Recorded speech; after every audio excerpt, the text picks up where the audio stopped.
그 처가살이가 그 어렵다고 생각을 할 수 있는데 전생에 나라를 구했다는 말이 기분이 나쁘신가요? 네, 안녕하세요. 세화입니다. 오늘은 이탈리아에서 부활절입니다. 설은 보통 성탄절, 추석은 약간 부활절 같은 그런 느낌이에요. 그래서 두 번째로 가장 큰 휴일이라고 보시면 되겠습니다. 네, 오늘 여러분들께 말씀드릴 주제는 처가살이에 대해서 이야기를 좀 해보려고 합니다. 처가살이가 어떤지, 또 뭐 국제 커플이 되면 어떤지, 제가 이탈리아 여성과 결혼을 했잖아요. 그런 부분에 대해서 제가 좀 아주 진지하게, 솔직하게 이야기를 하도록 하겠습니다. 며칠 전 처가살이 하던 체코에 살던 한국 분도 안 좋은 소식이 있었다고. 그 소식 저도 들었습니다. 어제 뭐 유튜브도 다 봤고, 너무 좀 안타깝더라고요. 같은 또 해외살이 유튜버로서 우리 가족 좀 소개 좀 하겠습니다. 여기 줄리아, 제 아내입니다. 인사 좀 해줘. 안녕하세요. 제 딸입니다. 조야. 안녕하세요. 자, 장모님. 나오.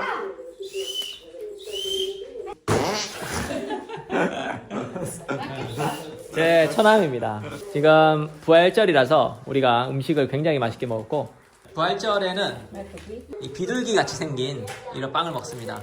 체코에서 그 국제 부부 커플이 있었어요. 정말 잘 나가는, 저도 굉장히 잘 보고 있고 좋아하는 채널이고, 그들 부부를 보면서 좀 부럽기도 했고 좋은 기운을 많이 받았었어요. 근데 이번에 너무 참 슬프게도 둘이 이혼을 하게 됐고, 그리고 그 이혼의 사유가 남자의 외도라는 사실이 밝혀지면서 굉장히 큰 논란이 되고 있습니다. 그래서 그거 보면서 국제 커플이 왜 이혼율이 높은지나, 아니면 그 국제 커플의 그 유튜브나 그런 게 보면 생각보다 좀 이혼율이 좀 높은 게 좀 있는 것 같아요. 그런 거 보면서 뭐 저도 항상 늘 항상 조심하고 그러려고 좀 노력해야 된다는 생각을 합니다. 왜 국제 커플이, 아니면 왜 국제 커플 유튜버가 좀 그런 일들이 생길까? 첫 번째로는요, 유튜브를 하면 저도 웬만하면 아내하고 유튜브 잘 안 하려고 합니다.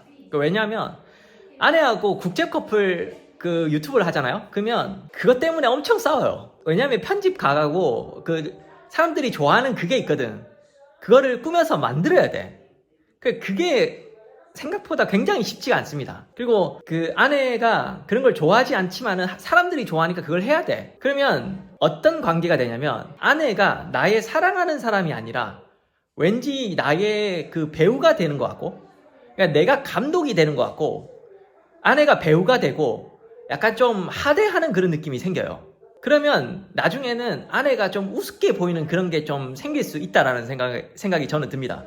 그래서 그 자기 아내의 소중함을 모를 수도 있고, 그걸 망각하고 그러는 게 생긴다는 거지. 그래서 저도 사실은 그 예전에 좀 국제 커플, 국제 부부 약간 잘 된다고 해가지고 그쪽으로 좀 가려고 좀 각을 잡아본 적 있거든요. 그것 때문에 그 아내가 굉장히 스트레스 받고 저도 엄청 스트레스 받고 서로 엄청 많이 싸웠었어요. 그것 때문에. 그래가지고 그거 하지 말자. 그게 우리 가족 사이에서 결코 좋은 게 아닌 것 같다. 그래서 차라리 좋은 거는 내가 좀 능력으로 베네치아나 아니면 이탈리아 지식이라든지 아니면 그런 부분에서 좀 더 부각시켜가지고 그렇게 가는 게 마치 채널 방향을, 축구면 축구고, 그래서 좀 그런 부분에서 좀 안 된 것도 있고 그렇습니다. 근데 요즘에는 선 넘은 패밀리라고, 그거는 그 제가 해요. 왜냐면 그냥 방송 일이고 한 달에 한 많아봤자 2번 정도 하니까. 그리고 장모님도 그렇고, 장모님 프라이버시도 있고 그러니까 제가 웬만하면 좀 그런 거 지켜드리려고 좀 하거든요. 또 뭐가 있냐면, 그 처가살이가 그 어렵다고 생각을 할 수 있는데, 그러니까 저는 솔직히 말해서 진짜 이거는 그냥 제 개인적인 생각입니다. 그러니까 저한테 있어서 처가살이는 너무너무 감사하고 개꿀입니다. 제가 외국인이잖아요. 외국인이면 집이 없어요. 그 엄마 집, 아빠 집은 다 한국에 있지. 그러면 그냥 진짜 타지에서 맨날 월세 내면서 그렇게 외국인으로 살아야 되거든요. 근데 처갓집이 있다는 것은 그 돈도 안 내고 편안하게 있을 수 있는 것이고, 그리고 뭐 장모님, 장모님, 장인어른이 저한테 뭐 청소를 하라 그래요. 요리를 하라 그래요. 뭘 하라 그래요. 저는 그냥 여기서 솔직히 딱 제가 하는 일이 뭐냐면 커피 타는 일입니다. 제 업무입니다. 매달 용돈은 드려야지요 하는데 제가 도와줘. 야, 우리 장모님한테 용돈은 매달 드려야 되는 거 아이가? 어? 아니, 장모님한테 용돈은 매달 드려야 되는 거 아이가? 용돈? 용돈. 좀 돈을 좀 드려야 되는 거 아이가? 솔직히 나도 좀 죄책감을 가지고 있거든. 우리 우리 장 보는 거 우리가 하나. 응. 장 보는 거는 어쨌든 우리가 본다고 합니다. 네, 그래서 돈을 따로 드리진 않는데 돈 좀 더 많이 벌어서 좀 드리고 싶어요. 용돈을 드리는 문화는 따로 없기는 합니다. 네. 어른 사람한테 돈을 주면 그 마음이 속상하는 거야. 그러니까 이게 문화가 좀 다르긴 한데 어른한테 이게 돈을 드리는 거를 별로 안 좋아해요. 선물 같은 거는 해줄 수 있다. 몽클레어 제가 해드렸습니다. 몽클레어 지금 몽클레어 아직 약발이 조금 있어가지고 네, 지금 막스마라 지금 갈 겁니다. 네. 세바도 방송 끄면 와이프한테 쌍욕하는 거, 쌍욕하는 거 아닙니다. 내 쌍욕한 적 있나? 줄리아, 내가 너한테 욕한 적 있어? 아니? 솔직히 내가 너한테 욕한 적 있어? 욕한 적은 없지. 화려한 적이 많아. 이혼을 하고 싶어서 하는 거 아님. 항상 긴장해야 함. 그거 진짜 맞는 것 같아요. 예, 저도 긴장해야 되고 늘 감사해야 되고 또 나중에 제가 돈을 많이 벌던 아니면 인기가 더 많아지던 그러면 그럴수록 더 겸손을 해야 된다고 생각합니다. 그 채널 보고 그 체코에 너무 가슴이 아프더라고. 솔직히 말해서 부부 관계에서 누가 잘못됐다, 누가 뭐 그랬다, 뭐 그거는 제가 뭐 어떻게 판단을 할 수는 없는 것 같아요.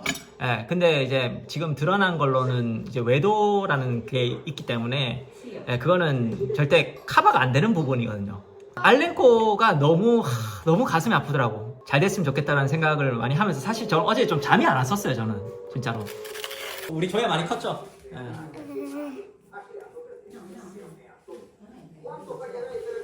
결혼하면 이혼도 할 수 있다라고 저는 생각을 해요. 근데 다만 가슴이 아팠던 것은 뒷이야기가 있었는데 한쪽에서는 그걸 그냥 무마하고 넘어가려고 했었고 한쪽에서는 그걸 이해하려고 넘어가려고 했지만 계속 상처를 받으면서 그것을 묵묵히 해오다가 어쩔 수 없이 끝에는 그걸 터트려야만 했던 그 상황이 너무 가슴이 아팠던 거죠. 그 상황이 나한테 만약에 닥치게 됐다면 어떻게 됐을까라고 너무 끔찍한 상상이 자꾸 되는 거예요. 그분도 얼마나 지금 참 힘든 일을 겪고 계실까 뭐 이런 생각도 좀 하면서 하여튼 어제 좀 굉장히 잠이 안 왔었습니다.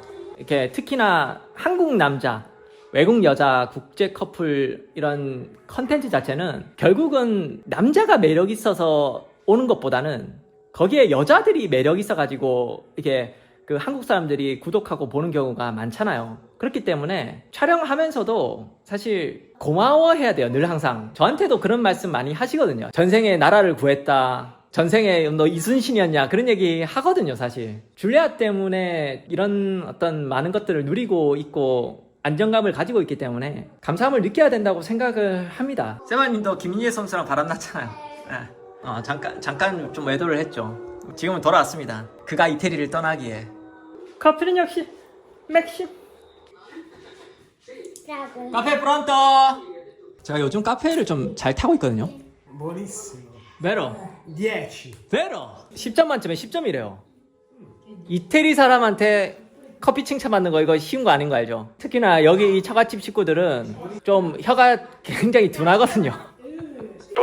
당연히 화면에 나오는 모습이 다는 아니거든요. 카메라 꺼지고 나서 싸울 때도 있고 저희도 싸울 때 있어요. 오랜 시간 동안 그렇게 부부 채널을 운영하고 그런 분들 보면 와 진짜 난 대단하다는 생각 했었거든요. 나는 못하겠더라고. 너무 싸우니까. 한국 남자 이미지 똥됐어요 라고. 그것 때문에 한국 남자 이미지가 똥되지는 않아요.